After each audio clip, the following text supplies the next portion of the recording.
ಖುಲ್ಜಾ sim sim ಕತೆಗಳ ಭಂಡಾರದಿಂದ ಇಂದಿನ ಕತೆಯ ಹೆಸರು ದುರಾಸೆಯ ಇಲಿ. ಬನ್ನಿ ಕತೆಯನ್ನು ಪ್ರಾರಂಭಿಸೋಣ.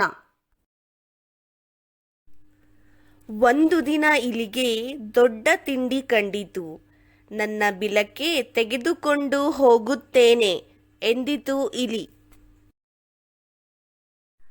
ಅದು ತಿಂಡಿಯನ್ನು ಹಿಂದಿನಿಂದ ದೂಡಿತು. ತಿಂಡಿ ಅಲುಗಲೇ ಇಲ್ಲ. ಮುಂದಿನಿಂದ ದೂಡಿತು. ತಿಂಡಿ ಆಗಲೂ ಅಲುಗಲೇ ಇಲ್ಲ. ಬಲಗಡೆಯಿಂದ ದೂಡಿತು. ಆದರೂ ತಿಂಡಿ ಅಲುಗಲೇ ಇಲ್ಲ. ಓಡಿ ಹೋಗಿ ಎಡಗಡೆಯಿಂದ ತಳ್ಳಿತು. ಆಗಲೂ ತಿಂಡಿ ಅಲ್ಲಾಡಲಿಲ್ಲ. ಒಂದು ದಾರ ಕಟ್ಟಿ ಬಿಲದ ಒಳಗೆ ಎಳೆದುಕೊಳ್ಳುತ್ತೇನೆ. ಇಲಿ ಬಿಲದ ಒಳಗೆ ಓಡಿತು. ಒಂದು ದಾರವನ್ನು ತಂದಿತು.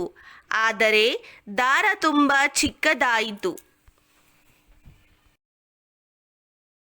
ಇಲಿ ಮರಳಿ ಬಿಲದೊಳಗೆ ಹೋಯಿತು. ಉದ್ದದ ದಾರವನ್ನು ತಂದಿತು. ತಿಂಡಿಯನ್ನು ಉದ್ದದ ದಾರದಿಂದ ಕಟ್ಟಿ ಎಳೆಯಿತು. ಆಗಲೂ ಅದು ಜರುಗಲಿಲ್ಲ. ಕೊನೆಗೆ ಇಲಿ ಅಲ್ಲಿಯೇ ಕುಳಿತುಕೊಂಡು ಒಂದು ಚೂರು ತಿಂಡಿಯನ್ನು ತಿಂದಿತು. ತಿಂಡಿ ಬಹಳ ರುಚಿಯಾಗಿತ್ತು. ಇಲಿ ಇನ್ನೂ ಒಂಚೂರು ತಿಂದಿತು.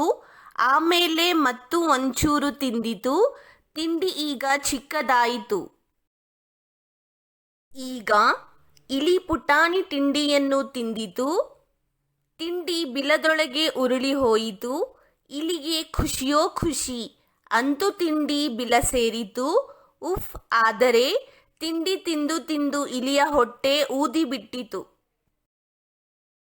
ಇಲಿ ಬಿಲದೊಳಗೆ ತೂರಲು ನೋಡಿತು. ಆದರೆ ಆಗಲೇ ಇಲ್ಲ. ಇಲಿ ಬಿಲದ ಹೊರಗೆ ಉರುಳಿತು. ಊದಿದ ಹೊಟ್ಟೆ ಹಿಡಿದುಕೊಂಡು ನರಳಿತು. ನಾನು ಅಷ್ಟೊಂದು ತಿಂಡಿ ತಿನ್ನಬಾರದಿತ್ತು, ಬೇರೆಯವರಿಗೂ ಹಂಚಬೇಕಿತ್ತು ಎಂದುಕೊಂಡಿತು ಇಲಿ.